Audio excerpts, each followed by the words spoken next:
जिस समय राम जन्मभूमि मंदिर में मूर्ति रखी गई सन 1950 या 49 में रखी गई, उस समय कांग्रेस की सरकार थी। फिर चुनाव की शुरुआत में सबसे पहले शिलान्यास का कार्यक्रम कांग्रेस ने ही किया था।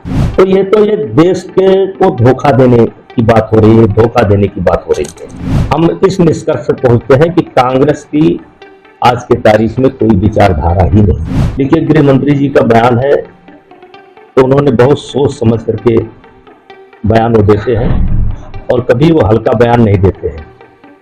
और जिस तरीके से उनका काम करने का तरीका है और जिस तरीके से वो किसी विषय की मॉनिटरिंग करते हैं, तैयारी करते हैं, तो मुझे पूर्ण विश्वास है कि गृह मंत्री जी ने अगर बयान दिया है तो वो सही साबित होगा। देखिए, यहीं पर वो गलत है। एक समय था कि पूरे देश के लोग कांग्रेस के नेतृत्व में, यानी गांधी जी के नेतृत्व में इकट्ठा हुए और अपने अपने ढंग से सब ने सहयोग किया। हर जात, समाज, धर्म, सब लोगों ने मिलकर के सहयोग किया। देश को आज़ादी मिली। आज़ादी मिलने के बाद हिंदू और मुस्लिम के आधार पर विभाजन हुआ। कुछ मुसलमान चले गए, कुछ मुसलमान यहाँ पर रह गए। और वो किस विचारधारा की बात करते हैं?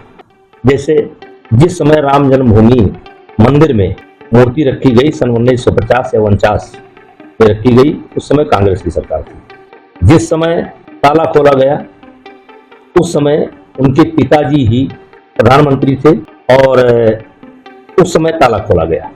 फिर चुनाव की शुरुआत में सबसे पहले शिलान्यास का कार्यक्रम कांग्रेस ने ही किया था। बाद में वो पीछे हट गई। तो क्या तब उनकी विचारधारा जो थी आज नहीं है?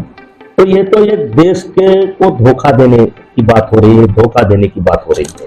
और हम इस निष्कर्ष पर पहुंचते हैं कि कांग्रेस की आज के तारीख में कोई विचारधारा ही नहीं। अगर कांग्रेस की कोई विचारधारा होती तो देश में यह माहौल नहीं होता। उनकी कोई विचारधारा है ही नहीं। ये नेता प्रतिपक्ष क्या होता है, इसकी भूमिका आज के तारीख में है ही नहीं। और उनके अगल बगल जैसे थर्ड फ्रंट कह सकते हैं, या कुछ जैसे ये गैंग हुआ करता था, अफजल हम शर्मिंदा हैं, तेरे कातिल जिंदा हैं, या वो विचारधारा जो दिल्ली यूनिवर्सिटी में होती थी, जो देश के खिलाफ नारे लगाते थे, आज उन्हीं विचारधारा से, उन्हीं लोगों से राहुल जी घिरे हुए हैं। कांग्रेस की विचारधारा कभी राम के विरोध में रही थी, कभी रहीम के विरोध में रही थी। गांधी जी का प्यारा भजन था, क्या था भैया?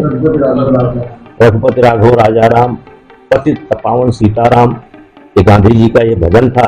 राम राज्य की परिकल्पना थी। तो आज ये किस विचारधारा की बात करते हैं? और मूल निकाला जाए तो आज राहुल गांधी की कोई विचारधारा ही नहीं है। चलिए, विपक्ष का काम है कहना और सरकार का काम है लाना, और उस पर हम कोई विशेषज्ञ है नहीं कि हम टिप्पणी करें। वो विपक्ष में है, वो अपना काम कर रही है, सरकार अपना काम कर रही है। नहीं, उनको कोई नहीं रोक सकता। एक बोलने की प्रक्रिया होती है और उनके पार्टी के नेताओं को बोलने का मौका मिलता है। सब बोलते हैं, आधा आधा घंटा बोलते हैं। लोकसभा और राज्यसभा के अंदर तमाम ऐसे अवसर आते हैं जिस पर अपनी बात आप कह सकता है। हाँ, ये कह सकते हैं कि अब राहुल गांधी नहीं बोलना चाहते तो कौन जबरदस्ती कौन बुलवाएगा, लेकिन राहुल गांधी अगर बोलना चाहे तो कोई उनको रोकता नहीं है। देश दुनिया की ताज़ा तरीन खबरों से रूबरू होने के लिए सब्सक्राइब कीजिए आपका अपना चैनल NDTV भारत।